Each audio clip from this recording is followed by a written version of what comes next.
بسم اللہ الرحمن الرحیم۔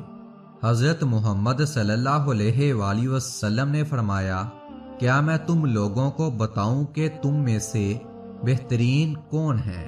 اصحاب نے عرض کیا، کیوں نہیں یا رسول اللہ؟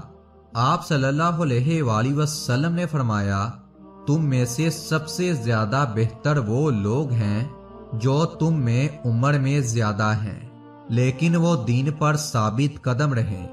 نبی اکرم صلی اللہ علیہ وآلہ وسلم نے فرمایا، جو شخص اپنی تکلیف کو 3 دن تک لوگوں سے پوشیدہ رکھے اور اپنی تکلیف کی شکایت صرف اللہ سے کرے، نبی اکرم صلی اللہ علیہ وآلہ وسلم نے فرمایا، تو اللہ پر اس کا حق یہ ہے کہ اسے تندرستی دے۔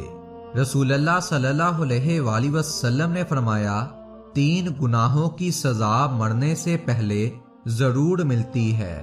رسول اللہ صلی اللہ علیہ وآلہ وسلم نے فرمایا، نمبر 1 ظلم، نمبر 2 قطع رحمی، نمبر 3 جھوٹی قسم۔ یہ 3 ایسے گناہ ہیں جن کی سزا موت آنے سے پہلے بھگتنا پڑے گی۔